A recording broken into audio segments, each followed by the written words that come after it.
अस्सलाम वालेकुम एवरीवन। ఈరోజు మనం గుమగుమలాడే మటన్ ఫ్రై రెసిపీ చూసేద్దాం వచ్చేయండి. ఫస్ట్ నేను మటన్ని బాగా క్లీన్ చేసుకొని ఇలా కుక్కర్లో వేసేసినాను. ఆ తర్వాత ఆనియన్స్ని ఇలాగ కట్ చేసుకొని మటన్లో వేసేసినాను. ఆనియన్స్ అనేది మటన్లో వేయడం వల్ల మంచి ఫ్లేవర్ అనేది వస్తుందండి. మటన్ బాయిల్ అయినాక మంచి ఫ్లేవరు. సరిపడా సాల్ట్ అనేది వేసేసినాను. కొద్దిగా పసుపు పొడి వేసేసినాను. కొద్దిగా పసుపు పొడి అనేది మంచిగా టేస్టీగా దాంట్లో ఉండే సూప్ కూడా టేస్టీగా ఉంటుందండి. బాయిల్ కోసము సరిపడా నీళ్లు వేసేసి ఇలాగా కలుపుకున్నాను. ఈ వాటర్లో ఈ ఆనియన్స్, పసుపు, సాల్ట్ అనేది బాగా మిక్స్ చేసుకొని ఒక 10-12 విజిల్స్కి ఇలా పెట్టేసి ఇలా బాగా స్మూత్గా బాగా బాయిల్ అయిపోయిందండి మటను. ఆ తర్వాత పెనంలో ఒక టేబుల్ స్పూను ఆయిల్ వేసేసి నేను ముందుగా కట్ చేసుకున్న ఆనియన్స్ని ఇలా ఫ్రై కోసమని ఇలా వేసేసి బాగా కలుపుకున్నానండి. బాగా రోస్ట్ చేసుకోవాలి. బాగా మంచిగా రోస్ట్ చేసుకోవాలి.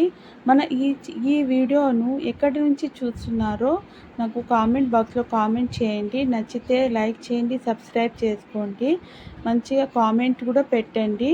నేను ఏదైనా ఇంగ్రీడియంట్ అనేది మర్చిపోయింటే కూడా మీరు వేసే ఇంగ్రీడియంట్స్ ఏమైనా ఉంటే కూడా కామెంట్ బాక్స్లో చెప్పండి.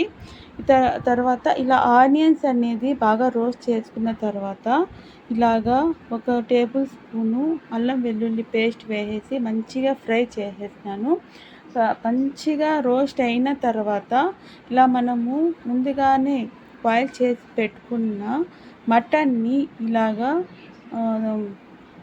మసాలాలో వేసేసి ఇలాగా మంచిగా కలుపుకున్నాను. చాలా బాగా కలుపుకోవాలండి. మనం ఎంత కలుపుకుంటామో అంత మటన్కి టేస్టీ ఫ్లేవర్ అనేది వస్తుంది. ఇలాగా తర్వాత ఒక 2-3 నిమిషాల పాటు ఇలా మూత పెట్టేసుకొని ఒక మీడియం ఫ్లేమ్లో పెట్టేసుకోవాలి. మీడియం ఫ్లేవర్ పెట్టేసిన తర్వాత చూసుకుంటే ఈ మటన్లో ఉన్న వాటర్ ఫామ్ అనేది బాగా కరిగిపోయిన వల్ల ఇలాగా మనం ఇంకా వేసుకోవాల ఇంగ్రీడియంట్స్ చెప్తున్నాను చూడండి. ఫస్ట్ నేను కొద్దిగా పసుపు వేసేస్తాను. పసుపు తర్వాత కొద్దిగా ధనియాల పొడి వేసేసినాను. ఇంకా కావాల్సిందే మిరియాల పొడి కూడా వేసుకోవచ్చండి. ఇంకా నెక్స్ట్ వచ్చేసి నేను గరం మసాలా. ఈ గరం మసాలా అనేది చాలా టేస్టీగా ఫ్లేవర్ ఇస్తుంది కాబట్టి తర్వాత మనం రాయలసీమ స్పైసీ అనేది కావాలి కదండి, అందుకు నేను మిర్చి పౌడర్ అనేది వేసేసి మనకు ఎంత కారం కావాలంటే కూడా అంత వేసుకోవచ్చు. ఇలాగా కలుపుకోవాలండి. మనం వేసుకునే మసాలాలో తగినంత ఉప్పు తక్కువగా చూసుకోవడం వల్ల నేను కొద్దిగా ఉప్పు వేసినాను.